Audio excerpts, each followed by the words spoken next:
அனைவருக்கும் ஓய்வு நாள் வாழ்த்துக்கள். நான் பேச போகிற ஓமையை பார்த்தீங்கன்னா, திராட்சை தோட்டத்தில் நடுவில் ஒரு அத்தி மரம். அதில் பார்த்தீங்கன்னா, ஒரு எஜமான் ஒரு திராட்சை தோட்டம் வச்சுருந்தாராம்.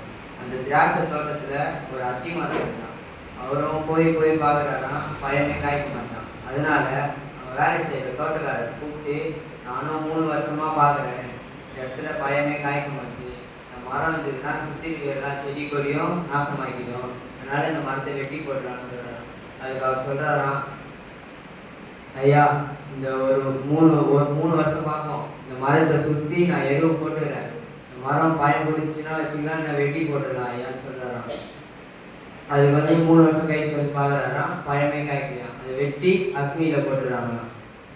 இந்த கதையின் அர்த்தம் பார்த்தீங்கன்னா, எஜமான் தேவனை குறிக்கிறது, அத்திமரம் ஜனங்களை குறிக்கிறது, நம்மளை குறிக்கிறது, வேலைக்காரன் ஏசப்பாவை குறிக்கிறது. 3 வருடம் எதை குறிக்கிறது பார்த்தோம்னா, நமக்காக கிறிஸ்து பரிந்து பேசுகிறதை குறிக்கிறது. உரம் எதை குறிக்கிறதுனா வேத வசனத்தை குறிக்கிறது. மரம் வெட்டுகிறது எதை குறிக்கிறதுனா நியாய தீர்ப்பை குறிக்கிறது. இதில் கற்றுக்கொண்ட பாடம் பார்த்தோம்னா, இந்த கதையில் வரும் வேலைக்காரனை போல் கிறிஸ்து இயேசு நமக்காக பரிந்து பேசுகிறார். நான் சொல்ல வர கருத்து என்னன்னா, இந்த கதையில் வரும் மரத்தை போல் இல்லாமல் ஆவிக்குரிய வாழ்க்கையிலே கனி தரும் பிள்ளைகளாக வாழ வேண்டும். எழுதவங்க வாசிங்க, கலாத்தியர் 5:22-23.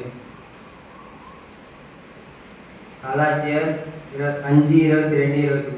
ஆவியின் கனியோ அன்பு, சந்தோஷம், சமாதானம், நீடிய பொறுமை, தயவு, நற்குணம், விசுவாசம், சாந்தம், இச்சையடக்கம், இப்படிப்பட்டவைகளுக்கு விரோதமான பிரமாணம் ஒன்றுமில்லை.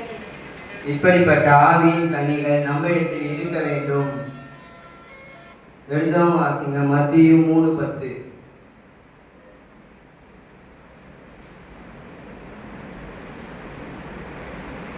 இப்பொழுது கோடாரியானது மரத்தின் வேறு அருகே வைக்கப்பட்டிருக்கிறது, ஆகையால் நல்ல கனி கொடாத மரம் எல்லாம் வெட்டுண்டு அக்னியிலே போடப்படும். அதேமாரி கடைசியாக ஆண்டவர் நியாயத்திற்கு கொடுக்கும் நாளில் நம்மிடத்தில் ஆவியின் கனிகள் நம்மிடத்தில் இல்லை என்றால் நாமும் அக்னி கடலில் தள்ளப்படுவோம்.